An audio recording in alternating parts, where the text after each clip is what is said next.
Hi, folks. This is Don Meisner with the North Country Fishing Report. I want to use this time to talk about a couple things that you should be aware of, things that we don't usually talk about, but I think it's important. And number one, we all should be aware that the law states that from November 1st until May 1st, anybody that's in any kind of watercraft less than 21 feet long has to have a life vest on at all times when you're underway. Now, a lot of people think of this as a nuisance, as a bother, whatever.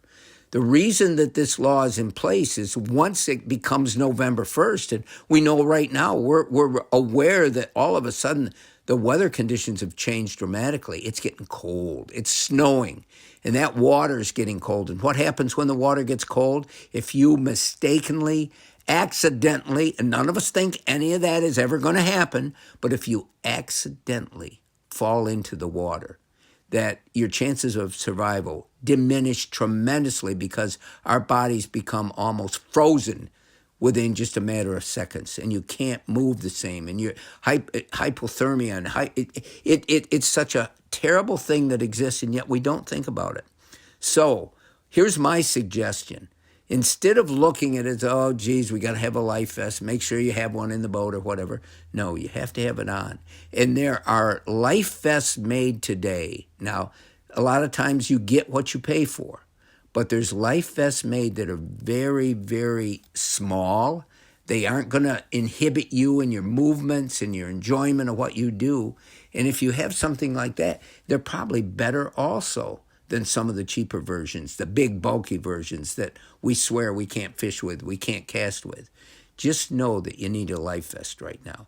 The other thing that I do want to mention, because I'm always talking about wading and how I love to wade, but I was talking to my buddy Mike Bean the other day, and I said, well, you know, a lot of the places you're telling folks that they can catch bass right now, I could wade. He's fishing out of a kayak or a canoe in some of the backwaters and doing really well.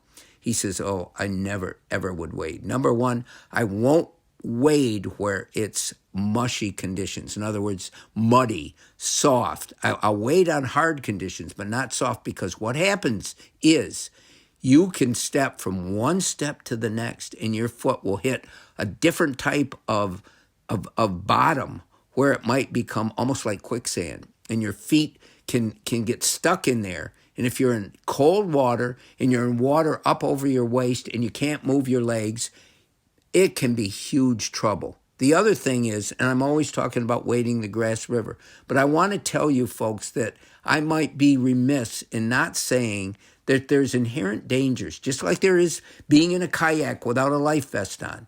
When you're wading in rocky conditions and you fall, you're falling on one thing: more rocks. There's nothing harder in the world to fall on than rocks. And if you're alone and something like that happens, you could break an arm or a leg and you wouldn't be able to get back to where you started. Or, as Mike says, even more severely, if you hit your head, that's it. You could drown, you could die.